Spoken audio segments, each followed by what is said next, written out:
Hello, M4G community. Becky Ford here. And this week in our seminar, we have a special guest leading us through how to create healthy habits and how to break some bad habits. Maybe you've met her before. If not, you will not forget her. Tifani Goen has joined us. She has an amazing story. I can't wait for you all to hear, and some tips and tricks. And as we walk through this, just be thinking about yourself and how does this apply for you, not just for this challenge, but as we look for the whole year of 2024 and beyond. Tifani, thank you so much for saying yes. Hi. Of course. Yeah. Always happy to help in any way I can and to kind of share what knowledge I've gained through mistakes that I've made. So yeah, it's great. One of the best tools for learning. Yeah. 100%. Yes. All right. Well, welcome. And I'm going to be advancing slides for Tifani. So if you see her wink, just know that's our sign. Yeah. Here we go. Jumping All on right. in. Perfect. So yeah, as Becky said, my seminar is about habits. And if you don't know me at the gym, obviously you would recognize me usually laying on the floor dying, as you can see in all of these pictures, or my personal favorite, eating pizza on the air runner. I don't think we're allowed to do that anymore, but I mean, that was one of my favorite moments, I would probably say, at M4G during the open. So what qualifies me to even talk to you guys right now about any of this? I'm a mom and a wife. And so I go through my everyday things like everybody else does. I'm a small business owner and a student, so I'm really super busy, which I feel like when that happens, we create a lot of bad habits. So we'll go over that later. But I got sober in 2021 from drugs and alcohol, and I joined M4G right around that exact same time. When I got sober, I did it cold turkey, which I don't recommend. It was super hard and dangerous, honestly. So I don't recommend any of that. But when I got sober, it was definitely the lowest point in my life. I felt like I really didn't have any options left. I hated life. I hated everything about myself. And I feel like it took a lot for me to get to where I am today. And it's going to continue to take a lot for me to kind of go where I want my goals to take me. So I'm going to share with you guys kind of what's helped me, because I've had to break a lot of bad habits and make a lot of good habits to keep my sobriety. So in the next slide, I kind of wanted to make a big thing about this. Like, what's the difference between a habit and an addiction? Because I feel like these a lot of times get mistaken for the same thing. People say like, well, smoking is a really bad habit, or drinking caffeine is such a bad habit, but those things are actually addictions. So if you're wanting to quit like those things, it's going to take a completely different mindset, a different set of tools, I guess, and sometimes professional help to kind of kick those habits, or I'm sorry, to kick those addictions. So habits are, I kind of looked up different definitions, but for the most part, habits are regular behaviors or routines that are often performed automatically without conscious thought. They can be positive or negative, and they influence daily life, but they don't have a severe impact overall on your function or your well-being. Whereas addictions are completely opposite. They're going to have a really big impact on your everyday life, your health, and you're going to go through withdrawal symptoms if you don't indulge those things that you're, addicted to. It becomes compulsive and uncontrollable, essentially. So totally different ways to kick those things, but we're going to be talking mostly about habits. So I want everybody. Everyone's sitting there with coffee right now, just like got really sad. Yeah, right? When you said caffeine. Hey, and I don't condone quitting caffeine. Like, that's not, I don't condone that. I actually did quit caffeine for about 2 weeks.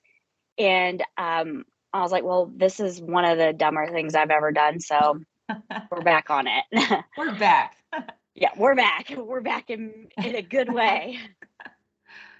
So I want everybody to kind of think about what they want to quit in this challenge, or, a couple weeks into the challenge. So, what is going good? Like, what habit have you decided you wanted to give up or that you wanted to, create? And how's it going? I will say I am just like everybody else. And the next slide is a list of just my bad habits that I came up with on the fly. Um, one more, back one more. No, should be page 6 there. There we go. Um, I have a lot of really bad habits that I kind of took a mental note of when I was making this slide.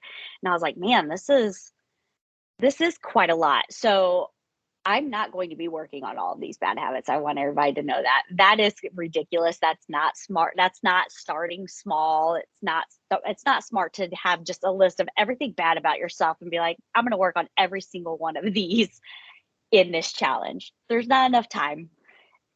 But this is something throughout the year that I am going to be really mindful of. And the one that I think is probably most important to me is the regular sleep routine. That is, my sleep is off the charts. It's not good, and it absolutely affects everything else in my life. So, moving on, 101, breaking this bad habit. This is going to be so uncomfortable. And people hate being uncomfortable. I hate being uncomfortable. I like making people uncomfortable. That is one of my jams. I like to do that. But it's super uncomfortable to do something for a really long time and then all of a sudden be like, we're not doing this anymore. So you have to know why you're doing it. And I took something from Becky's seminar 2 years ago. What is your why? And when you know what your why is, you say it 3 different times. You're asking that question 3 different times. So I went through it for my habit that I really wanted to focus on during the seminar or during the challenge. And it was, I want to break my irregular sleep pattern. Well, why? Well, I want a regular sleep pattern so I can have more energy. Well, why? I want more energy so I can get into the gym more. Well, why? Because I want to be stronger. So really my end was I want to be stronger. And if I can keep that in mind, I'm going to be more likely to not give up when I'm uncomfortable. So I highly suggest knowing your whys and to write them down and put them somewhere where you can see them every day. I have my why for why I don't drink anymore, and it's on a post-it note that is super old and crumpled, and it's taped to my bathroom mirror. I just need to see it every day to know, to remind myself why. So, moving on from that, we need to start small. And I kind of said that before with all of my bad habits, and I could have made 50 goals on that, but that is going to be overwhelming and not realistic. So, a quote that I really loved was success breeds success. Start by starting small, by starting with, if I could read, that would be so much better for everybody right now. Okay, You're doing success great. breeds success. Thank you. Another goal of mine, read. By starting with small, achievable goals, you can build a sense of accomplishment and momentum. And that is super important to build small goals, because small goals are going to be easier for you to crush. And then when you crush a goal, that high that you get it's great. It's just there's no better feeling than being able to be like, yeah, check mark. I mean, that's why I like to write mine down as well, because I like to have a check mark next to goals, and then to look back at the beginning of that notebook and to think, wow, I cannot believe that I was at a point at one time where that was my goal. That seems so easy now. You see how far you come, and it really kind of puts things in perspective. So I feel like that's really important, to start small. And for the love of God, be realistic. Saying, last year, like I wrote down last year, I was like, I'm going to get into the gym 5 days a week. And that was so silly for me looking back at it, because my husband was deployed. I had kids. I had a full-time job, school, and a business. My goal should have been, I want to exercise 5 times a week. That way, I could have not exactly been like, okay, well, I have to get up and I have to go to the gym and I have to, that whole process of getting myself ready stressed me out. So that goal immediately was not, you know, it made me shut down, honestly, because it was just not something that I was ever going to meet. So I was like, okay, that's great. That sucks. I'm not going to meet that goal. But this year, I mentioned the sleep pattern that I really want that to be my goal. So I thought, okay, well, that's kind of a vague and big goal to just have a better sleep pattern. That seems kind of silly. So I wrote down different goals for that bigger sleep goal. I want to put my phone on do not disturb by 9:30. I want to be physically in bed by 10 o'clock. And I want to take the sleep supplements that I had actually reached out to Tristan and talked to him about. What do I take for sleep? What's going to help me? So those three things are way more realistic for me as a goal than just I'm going to get a better sleep pattern, because that is really vague and it's kind of unrealistic for me, because who knows how you're going to sleep one day, but if I can sit there and say, okay, well, I did those three things. I put my phone on do not disturb. I was in bed by 10 and I took my supplements. Then I can at least know that I did the things that I was supposed to do, and hopefully my sleep will get better. So let's see here. The next one, the next big thing that I would say would be recognize your cause, and the triggers of what this bad habit is, and to have a plan when you're going to be around those. When I stopped drinking, I had a lot of triggers. I didn't go out to specific places that I love to go out to eat. I avoided those for a year, a little longer than a year. And then some triggers came out of nowhere that made me feel like I wanted to, have a drink. So those things for me, I had a plan. Don't go out to those places, to eat. But the ones that came out of nowhere, I had to rely um, on support, honestly. And I think that kind of brings us to our next thing is support and accountability. I relied a lot on people around me who were, honestly, who were like-minded or who were encouraging. And this is, I usually am like, don't surround yourself with like-minded people. You want to be around people who have different opinions than you, because it's going to you're going to be well-rounded. But for this, I highly recommend being around people who think the same way you do, who are like your biggest cheerleaders, who are just, overly exaggerate your successes. Be around those people. For me, I would say that I went to meetings a lot that in the beginning when I first stopped drinking. So I was around the types of people who I needed to be around.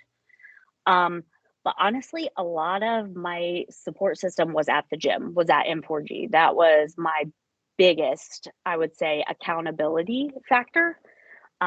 We did the podcast, me, you, and Ash. That was great. I had people from M4G come up after that and just be like, hey, great job. People that really I hadn't talked much to. And for me, that was really big. That was, good job is super underrated. I actually wrote that down. So if you see someone at the gym that you feel like in the challenge that's doing a good job, tell them good job, especially when it comes from someone that you don't even really know. You're like, wow, I must be doing a good job, because my friends may lie to me, but this person who I barely know is coming up to me and being like, good job. That's really, I feel like, what our community is about. And it's what makes our gym better than the other ones. I'll just say it that our community is so great and so, inclusive. So I recommend, being around the people at the gym. It's really great.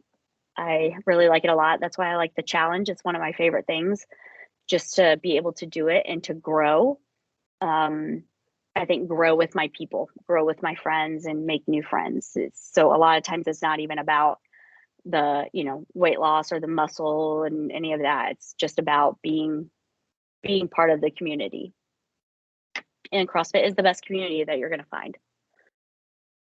So one of my last things is there really is a fine line between making an excuse for your failure and for giving yourself grace.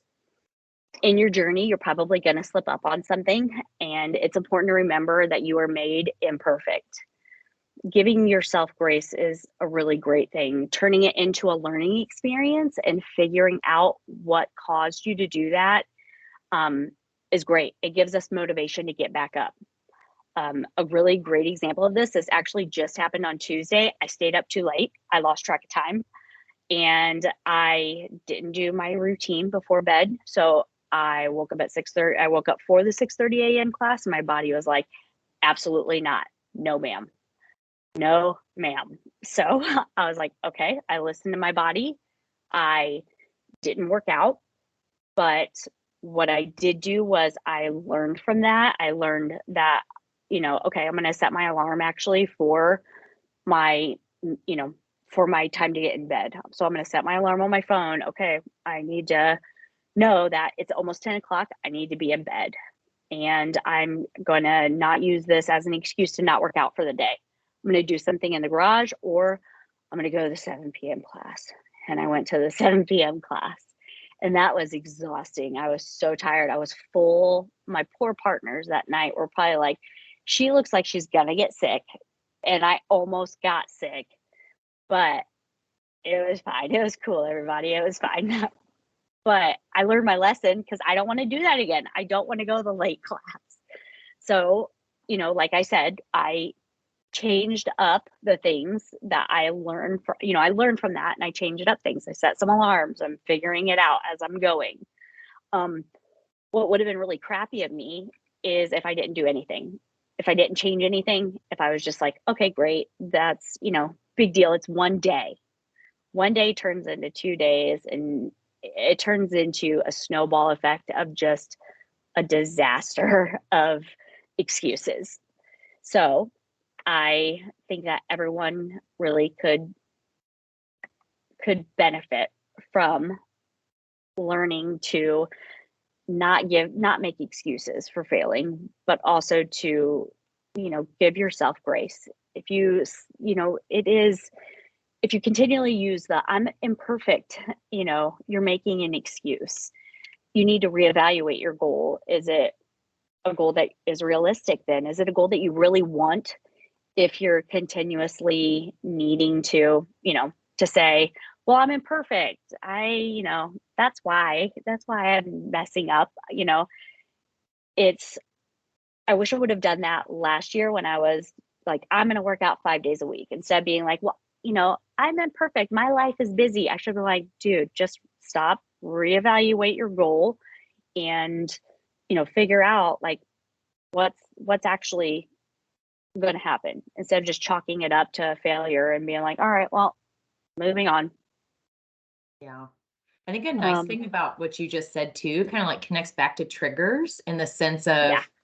like an excuse is oftentimes it's dismissing and giving you permission, right? Versus giving yourself grace. Absolutely. You can learn and you can say, okay, I know this is a trigger for me. And Yeah. by identifying it as a trigger, I think that's different than identifying it as an excuse. And 100%. when you know it's a trigger, then you know to avoid it. And like to your point, you're like, lesson learned, 7 p.m. I didn't die, but that was horrible. Yeah, right. Yeah. Yeah. And then like getting up the next morning for 9, I was like, what am I doing with my life? Yeah. I have a feeling many But people it listening to happened. this can relate to that experience. I hope so. Going to a different class time. Yeah. Yeah. I mean, talk about real world like, those Yes. problems. Yeah. I'm like, I don't like doing that. I don't like deviating from my normal schedule or my normal habits. So that put me in a very uncomfortable situation and I learned from it and I was like, not again. Yeah. And then so I ended my slide with this really awesome quote that I found, and it didn't actually have an author, but it just said, "All big things come from small beginnings. The seed of every habit is a single tiny decision, but that decision is repeated. A habit sprouts and it grows stronger. Roots entrench themselves and branches grow. The task of breaking a bad habit is like uprooting a powerful oak within us. And the task of building a good habit is like cultivating a delicate flower one day at a time. I thought that was kind of perfect. I mean, because it's very, very true that you really are just planting these really super small seeds, hoping with these everyday small tasks, small things, hoping that one day, boom, a flower is going to grow and you're going to be like, that's my goal. It Mhm. grew. Instead of Yes. like a dandelion, just like, Dandy oh, fake yeah, flower. that's what you get for canceling morning classes. Oh, And run. imagine our old yard. Yeah. Oh, I love that. I've got a couple questions for you. If I can ask Yeah, some ending. shoot. Yeah. Yes. What happens? I have a feeling some people listening to this might be thinking, well, I want to do these good habits, but the people I live with in my house don't want to do these things. Yep. And so any advice on if you're like someone who's trying to go to sleep early or you're trying to eat a certain way, any advice for someone who's trying to create some healthy habits when their environment or people around them might not also have those same habits or routines? Yeah, absolutely. Yeah, burn that house down, leave your family. No. Yeah. Um, yeah, leave your Uh, family behind. No, there is, I feel like with everything there is compromise. There are certain things like my husband and I don't have the same sleep schedule, and he wakes up very, very early for work. So there are things like, especially for, for sleep, like I have my sleep mask and I, can put on headphones if I need to, if I felt like I needed to.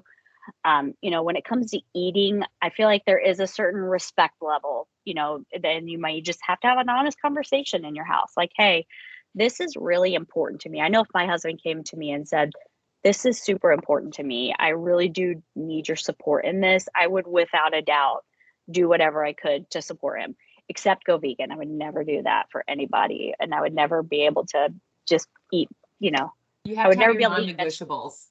Yeah. Yeah, I got my list of bugaboos, Yeah. and I am a meat eater, so Mhm.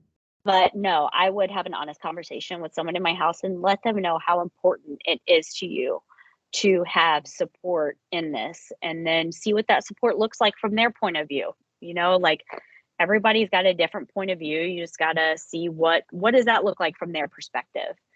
Yeah. You're all of a sudden, if they don't go to the same gym as you, then it might be hard for them to understand, what you're doing right now. Yeah. So I think that, yeah, having an honest conversation, that's one of my favorite things to do. And I think it does make people feel very uncomfortable, is to have an honest conversation because you have to be honest. Yeah. And if it's going to hurt somebody's feelings or make somebody feel uncomfortable, then that is hard to do. But having a honest conversation, just saying, hey, this is important to me. I need your help with this. Is this something you can do? And maybe they'll say no, or maybe they'll say, yeah, absolutely. I wish you would have told me sooner. Like, I can't read your mind, Karen. Yeah. Not you, Karen, but Not you, any Karen. other Of course Karen. not. It's funny you Yeah. talk about honest conversations, Tiffany, because as you're going through this, I thought of what habit I tried to break last year. And a big goal of mine was to have crucial conversations and not Yeah. avoid conflict. Yeah. And to your point, it is uncomfortable. Like you could consider that conflict, like opposing views, Oh, for but sure. it is so much more kind and that why. And like even today, I had to have a conversation with someone. I was a little worried, but I knew I needed to talk to them and make sure everything was okay. And it's always better. You're like, okay, my why for it, Oh, not yeah. avoiding conflict is if you avoid conflict, it just it gets worse, right? Yeah. And so like this is a kind thing to Yes. do is have that open conversation. So I think when we talk about habits too, it's like that we've got physical eating, but it's also those like even relationship habits, things we might Yeah. avoid, stuff like that. So those open Yeah. conversations, I'm glad you mentioned that. It's a Yeah. hard It thing. is. It is super uncomfortable, but I think what's worse is when you let it manifest, it just, Oh, you were just, yeah. think about it. You're laying in bed thinking about it. You're Mm, making yourself sick over it. And then when you finally do have the question, you're like, I'm an idiot. I could have done this like 2 weeks ago and not even yeah. been worried about it. 9 times out of 10, it's going to end better than what you know, anticipated it. I mean, we're inherently negative. I feel like just as humans, we tend to see the bad part first before the good part. So a lot of times those conversations are going to turn out a lot better than what you thought they would. Yes. Thank you so much, Tiffani, for thank you. walking us through this, and whether it's a habit you want to start or bad habit. And I love that you also talked about addiction. And I have no doubt that there are people out there who might have some food addictions or addictions that they're trying to break during this challenge. So really appreciate you sharing some of the resources and your story and tips and tricks. Any final comments that you want to give to our M4Gers challenge group as they get their mindset around, like, how do I pick the 1 to 2 habits I want to start, I want to break for 2024?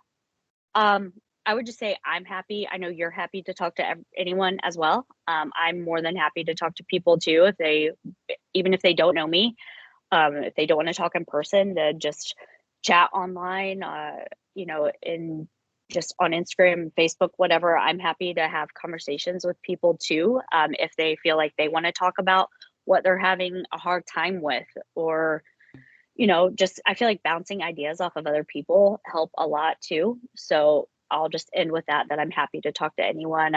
I may look like I'm not having a good time at the gym and like I don't want to speak to anybody, but I'll speak to people. I'm friendly. Yeah. Maybe wait for Tiffani to get up off the ground and then talk to her. 100%. Yeah. Do not talk to me if I'm on the floor. Do not. Yes. Timing is key. Well, thank you so much again, Tiffani. And I hope all of our challenge participants enjoyed this seminar. We've got 2 more seminars coming up. So shout out to Tiffani. If you see her in the gym, say thank you. Feel free to talk to her or me. We want to support you on this journey. Thanks, everybody. All right.